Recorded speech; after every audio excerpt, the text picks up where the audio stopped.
School safety is a huge issue in this country, not just with parents, but with teachers and staff as well. We wondered, how did MNPS get $426 million and not even budget $1 for school security? Nashville has 135 state-of-the-art security cameras in storage. All the cameras lack is a $500,000 upgrade. In some years, that might be a tough call, but when you are handed almost $500 million in ESSER COVID money to spend almost as you please, it is literally a drop in the bucket. Look at what's going on in the nation's fourth largest school district. They're using the same Vigil cameras Nashville has to their full potential: metal detection, gun detection, ID scan, and instant alert. Sam Gabadebo is a member of the Florida search team that found the Vigil cameras and brought them to school. You set up, the kids walk through, they scan their ID. It's a source of protection for everyone. Everyone comes in and just feels like it's another level of security. The kids love it. The whole team love it. Parents love it. And we pilot it, and we're so happy with it. These cameras were designed by Brentwood's Paul Capu, who offered the cameras and the upgrade at the lowest prices he's ever offered because this is his hometown. And make no mistake, this is no garden variety camera. Ed Haynes is overseeing the implementation and development of the Vigil cameras in the unnamed Florida school district.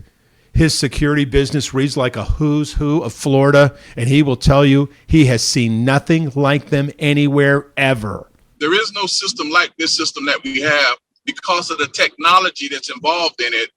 And that technology is proprietary, and no one else has permission to use those patents to create this type of technology.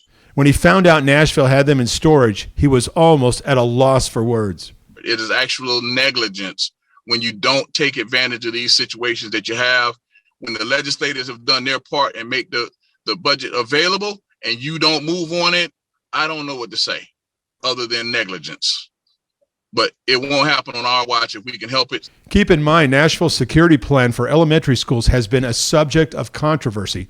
No security cameras, no SROs, no door barricades, which are sweeping the country. Instead, outside of school only police patrols before lunch. Said, hey, if you want to kill a bunch of kids, show up at 1:15. I mean, why isn't security being more of a priority with MNPS? Well, I think everyone heard the plans that we reviewed this morning. As Chief Drake mentioned, this is the highest level of security with regards to our plans and presence of adults that we'll have in our schools. It's quick out, quick back. But Bob Allen, active shooter expert, SWAT team instructor, and Metro PD's firearms and tactics supervisor for 23 years, called the plan ridiculous and something that won't stop a mass murderer. They're not stupid. They can figure things out, and they want to be known for the biggest casualty they can cause. So, like what happens when I roll in at 1 o'clock? And even though the doors are locked and all the doors are glass on most of the elementaries I've seen, an unfortunate thing that happened in Sandy Hook is the person just shot the glass out and walked right into the building. So why hasn't Nashville spent a single dollar on school security? We asked MNPS that exact question. Spokesman Sean Braystead wrote, security was not an explicitly allowed use in the law or in guidance provided by the state or federal governments, so it was not included in previous questionnaire funding applications. Since Uvalde, that has become a more prominent topic of concern, so we have polled the question if it does become an allowable use as determined at the state or federal level, unquote. But here's the thing, if you look at the guidelines for spending these millions and millions of dollars, it's pretty clear. It allows for the use of ESSER money for, quote, developing and implementing procedures and systems to improve the preparedness and response efforts of local educational agencies. Clear enough for Hawkins County, Tennessee to spend $2 million on electronic keycard access for buildings.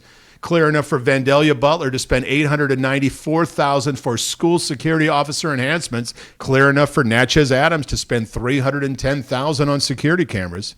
Have you heard enough? We could keep going. These Florida cameras are funded by, guess what? ESSER COVID money. And guess what? During an active shooter drill, they showed their worth in literally seconds. That's it, 8 seconds. The EV alerted everyone's phone, and by the time you got upstairs, doors was locked, windows was closed, lights was off, and there was nobody there but the SRO officer to arrest the assailant. Metro school leaders are investigating claims a teacher at Oliver Middle School only came to class to teach a few days a week from February through April, but got full-time pay. And now a new report is calling more dates into question. Right now, though, Fox 17 News' Caitlin Miller is live in North Nashville after digging into this some more. Caitlin. Metro Schools says that Human Resources is investigating these new allegations, but a school staff member that we spoke with today says that this teacher was absent a lot more than the 5 additional days that are being questioned. An Oliver Middle School staff member who wishes to remain anonymous says a 6th grade teacher was paid full-time for only being at the school about 2 days a week from February through April.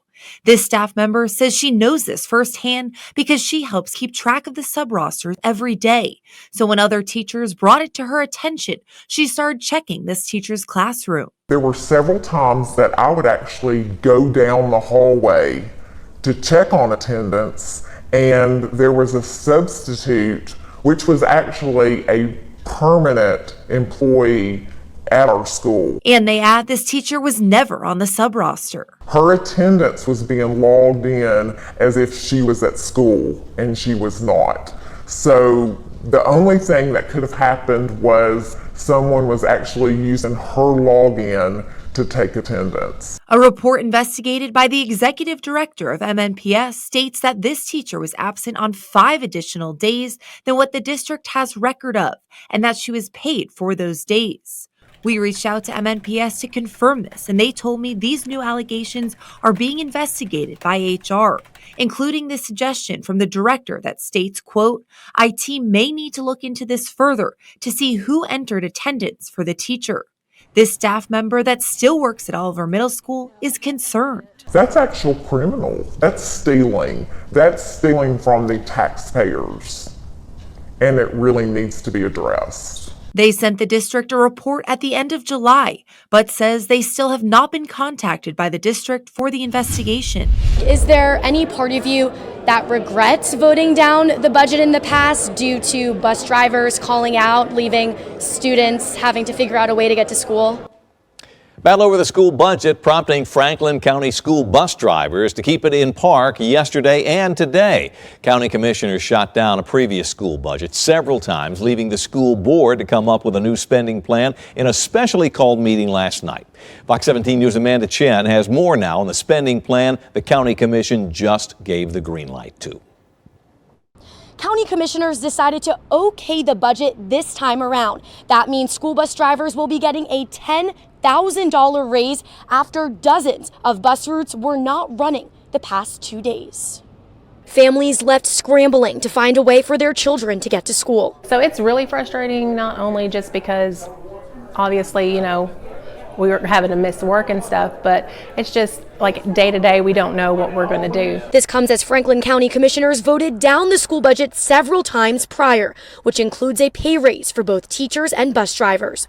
While some commissioners agree with the pay raise, they do not agree with the $4.4 million of federal ESSER funds being used for a student activity center. Looking back, is there any part of you that regrets voting down the budget in the past due to bus drivers calling out, leaving students having to figure out a way to get to school? Well, certainly. What happened with the bus drivers in the last day or two is regrettable. Nobody would like to see that. Tuesday night, the school board took out the more than $4 million for the activity center and planned to repurpose the money. That ultimately led to the county commissioners approving the budget. For bus drivers, it's a victory, as the starting salary for drivers in the district is around $30,000. Cost of living's gone up, the cost of the product and repairs to the buses, cost of fuel being the main. So very important. Bus drivers tell me they plan to run their usual routes with the exception of 2 routes.